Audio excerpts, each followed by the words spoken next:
والعاقبة للمتقين والصلاة والسلام على سيد الأنبياء والمرسلين وعلى آله وأصحابه الطيبين الطاهرين أما بعد فأعوذ بالله من الشيطان الرجيم بسم الله الرحمن الرحيم إن الذين قالوا ربنا الله ثم استقاموا تتنزل عليهم الملائكة ألا تخافوا ولا تحزنوا وأبشروا بالجنة التي كنتم توعدون صدق الله العظيم غوث اعظم بمنی بے سر و ساما مددے قبلے کی مددے کعبے ایمان مددے انتظار کرم تستمن عینی را اے خدا دیو خدا بینو خدا دا مددے بگرداب بلا افتاد کشتی ضعیفانو شکستارا تو کشتی باق کے خواجے عثمان ہارون مدد کن یا معین الدین چشتی مدد کن یا معین الدین چشتی آمین مدد کن یا معین الدین چشتی منبر پر جلوگر استاذ العلماء مناظر اہل سنت حضرت علامہ صغیر احمد جوہرپوری صاحب وہ شہزادہ امانت اعلیٰ حضرت علامہ رضا رسول صاحب وہ جمیع علماء کرام مشائخ اعظام حاضرین محفل السلام علیکم ورحمۃ اللہ وبرکاتہ۔ نہایت ادب اور احترام کے ساتھ اپنے اور ساری کائنات کی مرکز عقیدت علی سے بے کساں چارہ ساز دردمندہ ہم غریبوں کے غم گسار ہم فقیروں کی ثروت شہر یار ارم تاجدار حرم نوبہار شفاعت شب اسرا کے دولہا نوشے بزم جنت دانائے سبل مولائے کل ختم الرسل خسرو خوباں سیاح لامکاں وجہ کن فکاں در اللہ المکنون سر اللہ المخزون عالم ما کان وما یکون آبو گل انبیاء جانو دل اصفیاء مطلع ہر سعادت مقطع ہر سیادت خلاصہ کائنات فخر موجودات حضور احمد مجتبی محمد مصطفیٰ ارواحنا فدا صلی اللہ علیہ وآلہ وصحبہ وبارک وسلم کی بارگاہ بے قصبنا میں میرے ساتھ مل کر بلند آواز سے پڑھیں الصلاۃ والسلام علیک یا رسول اللہ یا رسول اللہ والسلام علیک یا نبی اللہ الصلاۃ والسلام علیک یا حبیب اللہ وعلى آلك وأصحابك يا نور الله صلى الله تعالى عليك وسلم۔ بندہ ملنے کو قریب حضرت قادر گیا، بندہ ملنے کو قریب حضرت قادر گیا، لمعے باطن میں گمنے جلوے ظاہر گیا۔ واسطہ پیارے کا ایسا ہو کہ جو سنی مرے، واسطہ پیارے کا ایسا ہو کہ جو سنی مرے، یوں نہ فرمائے تیرے شاہی کی وہ فاجر گیا۔ اور عرش پر دھومے مچے وہ مومن صالح ملا، عرش پر دھومے مچے وہ مومن صالح ملا، فرد فرش سے ماتم اٹھے وہ طیب و طاہر گیا۔ اور ٹھوکریں کھاتے پھرو گے ان کے در پہ پڑ رہو، ٹھوکریں کھاتے پھرو گے ان کے در پہ پڑ رہو، قافلہ تو اے رضا اول گیا آخر گیا، قافلہ تو اے رضا اول گیا آخر گیا۔ آج کی یہ محفل بڑی برکت والی محفل ہے، اس لیے کہ پیر طریقت رہبر راہ شریعت امانت اعلیٰ حضرت علامہ قاری امانت رسول صاحب رحمۃ اللہ علیہ کے پہلے عرس اور چہلم کی محفل منعقد ہے، اور اس میں بڑے بڑے علماء مشائخ موجود ہیں اور وہ سب بول چکے ہیں، اور میری حیثیت انتہائی نافہم اور ایک طالب علم کی ہے، لیکن چونکہ مجھے اس وقت موقع دیا گیا ہے تو میں صرف اپنے بڑوں کو سبق سنانے کی نیت سے کچھ معروضات پیش کرنے کی سعادت حاصل کر رہا ہوں۔ حالانکہ میں اس قابل قطن نہیں ہوں کہ جہاں اہل سنت کے بڑے بڑے استاذ اور بڑے بڑے مناظر موجود ہوں میں وہاں لفظ کشائی کروں، لیکن میری حیثیت بہت چھوٹے آدمی کی ہے، اور خاص طور پہ علامہ صغیر صاحب جیسے استاذ العلماء جب یہ برس جائیں تو پھر ان کے بعد اپنی حیثیت ہی کیا رہ جاتی ہے. لیکن ان کی گفتگو کے بعد اپنی حیثیت دراصل یہ صاحبزادہ قاری رضا رسول صاحب اور مولانا عاشق صاحب اور ان علماء کی محبتیں ہیں کہ مجھے انہوں نے اس وقت موقع دیا.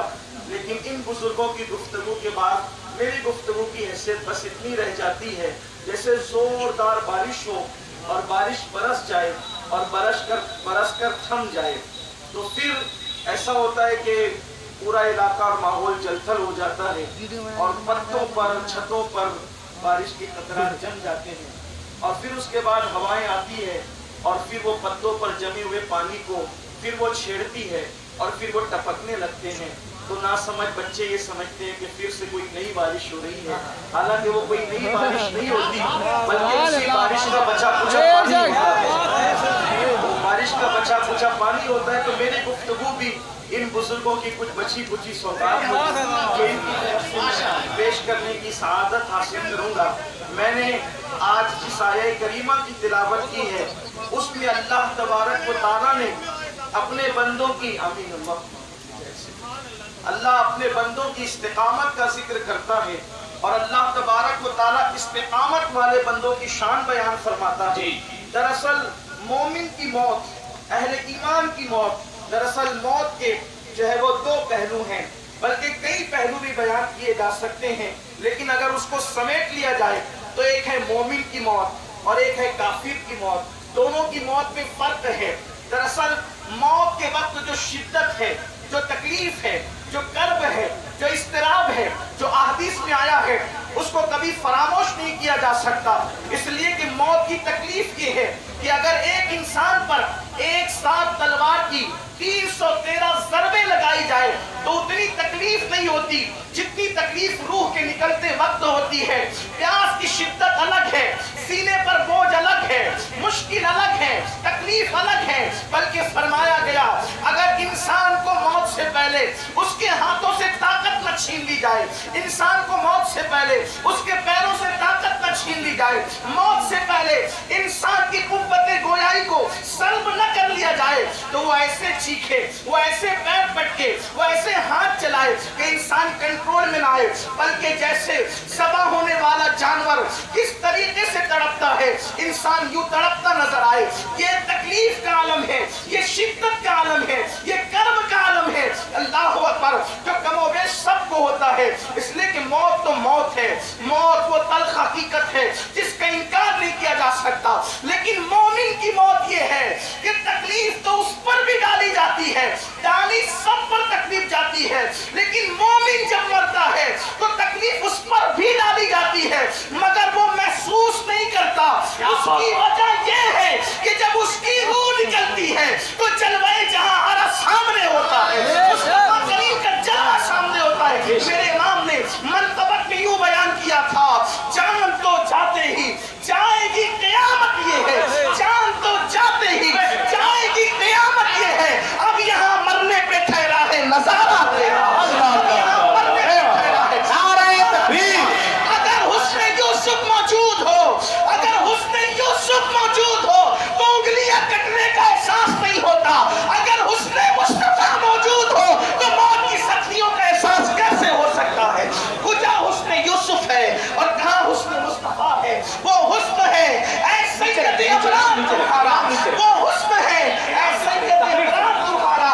اللہ بھی ہے طالب دیدار تمہارا. اور کیوں دید کے مشتاق نہ ہو حضرت یوسف، اللہ کا دیدار ہے، دیدار تمہارا. نعرہ تکبیر، نعرہ رسالت، مسلک اعلیٰ حضرت حضرت سید امین القادری صاحب قبلہ عرص امانت اعلیٰ حضرت. انعام آرام سے نیچے رکھ کر چلے جائیں، مسافے کی کوشش نہ کریں. وہ دن تقریر ہو رہی ہے، تقریر سنیں آپ. وہ دن، وہ لمحے، وہ ساتھ جس قدر خوبصورت ہوتی ہوگی جب کسی کی روح نکلتی ہوگی اور کسی کا جلوہ نظر آتا ہوگا.